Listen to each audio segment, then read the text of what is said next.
Hello প্রিয় viewers, আসসালামু আলাইকুম। কেমন আছেন সবাই? আশা করি ভালো আছেন। আপনাদেরকে স্বাগত জানাচ্ছি আপনাদের প্রিয় চ্যানেলের আরেকটি ভিডিওতে।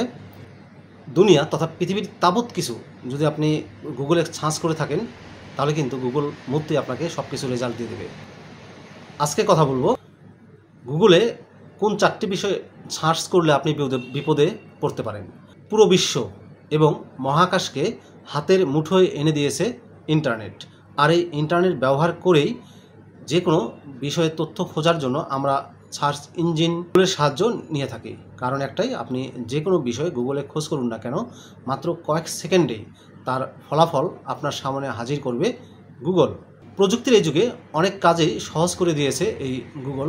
গুগল হচ্ছে মহাজ্ঞানী, সব কিছুই তার নখদর্পণে। আপনি নির্দিষ্ট কিওয়ার্ড দিয়ে যা খুঁজবেন আপনার সামনে সম্ভাব্য উত্তর খুঁজে দেবে মুহূর্তেই। আর তাই বলে এমন না যে আপনি সব কিছুই গুগলে খুঁজবেন। ইন্টারনেটের বিশাল ভাণ্ডারে এমন কিছু তথ্য আছে যেগুলো খুঁজলে বা সার্চ করার ফলে আপনি বড় বিপদে পড়ে যেতে পারেন। গুগলে এসব সার্চ করা অনৈতিক বা বেআইনি কার্যকলাপ বলে পরিগণিত হয়। তাই কিছু জিনিস সার্চ করতে গেলে আইনি জটিলতায় পড়তে হতে পারে আপনাকে। কোন 4টি বিষয় গুগলে সার্চ করা থেকে বিরত থাকবেন, চলুন জেনে আসি। প্রথম যে বিষয়টা আপনি গুগলে সার্চ করা থেকে বিরত থাকবেন সেটি হচ্ছে বোমা তৈরির নির্দেশিকা বা how to make a bomb, বা কিভাবে বম বানানো যায়। এর মতো কিওয়ার্ড দিয়ে যদি আপনি গুগলে সার্চ করেন বা গুগলের কাছে বোমা বানানোর কৌশল জানতে চান, তাহলে তা অনেক বড় বিপদের কারণ হতে পারে আপনার জন্য। কারণ এই ধরনের বিষয় সার্চ করা বেশিরভাগ দেশেই গুরুতর অপরাধ বলে গণ্য হয়। সেই সঙ্গে এটিকে জাতীয় নিরাপত্তার ঝুঁকি হিসেবেও গণ্য করা হয় এবং এই ধরনের সার্চের জন্য প্রশাসন আপনার বিরুদ্ধে তদন্ত শুরু করতে পারে, এমনকি জেল পর্যন্ত হতে পারে আপনার। শুধু বোমা তৈরি কেন, মানুষের ক্ষতি হতে পারে এমন কিছু গুগলের সার্চ করা থেকে বিরত থাকুন। 2 নম্বর যে বিষয়টি আপনি গুগলের সার্চ করা থেকে বিরত থাকবেন সেটি হচ্ছে শিশু পর্নোগ্রাফি। শিশু পর্নোগ্রাফির মতো স্পর্শকাতর বিষয়গুলো গুগলে সার্চ করা আসলে বেআইনি। বিশ্বের প্রায় সব দেশে চাইল্ড পর্নোগ্রাফি সার্চ করা, দেখা কিংবা অ্যাক্সেস করা সম্পূর্ণ বেআইনি।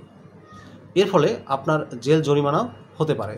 তাই এই ধরনের সার্চ থেকে আপনাকে বিরত থাকতে হবে। হ্যাকিং টিউটোরিয়াল 3 নম্বরের বিষয়টি, হ্যাকিং টিউটোরিয়াল খোঁজ করা যাবে না। বর্তমানে ইন্টারনেটের যুগে হ্যাকিং বড় একটি সমস্যা হয়ে দেখা দিয়েছে। আপনি হয়তো এথিক্যাল হ্যাকিংয়ের কথা বলতে পারেন, যা আইনগতভাবে সঠিক, তবে এর জন্য সার্টিফিকেশন প্রয়োজন। তবে মনে রাখবেন, যদি আপনি হ্যাকিংয়ের টুলস কিংবা কৌশল সার্চ করেন তা কিন্তু অবৈধ। কিছু কিছু দেশে এগুলো অপরাধ হিসেবে গণ্য হয়ে থাকে। আপনার বিরুদ্ধে মামলা দায়ের হতে পারে এর ফলে। 4 নম্বর এবং সর্বশেষ বিষয়টি যেটা গুগলে সার্চ করা থেকে বিরত থাকবেন সেটি হচ্ছে কোনো সিনেমার পাইরেটেড ভার্সন খোঁজা। কোনো সিনেমার পাইরেটেড ভার্সন খোঁজা, শেয়ার করা বা দেখা অপরাধের তালিকায় পড়ে। বিশ্বের বিভিন্ন দেশে নির্মাতাদের অধিকার রক্ষা করার জন্য কঠোর আইন প্রণয়ন করে, আর তাই এর ফলে আপনাকে বিপুল জরিমানাও গুনতে হতে পারে কিংবা কারাদণ্ড পর্যন্ত হতে পারে। গুগলে পাইরেটেড মুভির খোঁজ না করে আপনি বিভিন্ন স্ট্রিমিং প্ল্যাটফর্মে সাবস্ক্রিপশন করে সিনেমা দেখার আনন্দটা উপভোগ করতে পারেন। প্রিয় ভিউয়ার্স, এই 4টি বিষয় কিন্তু আপনি অবশ্যই গুগলে সার্চ করা থেকে বিরত থাকবেন। ভালো থাকবেন সবাই। আল্লাহ হাফেজ।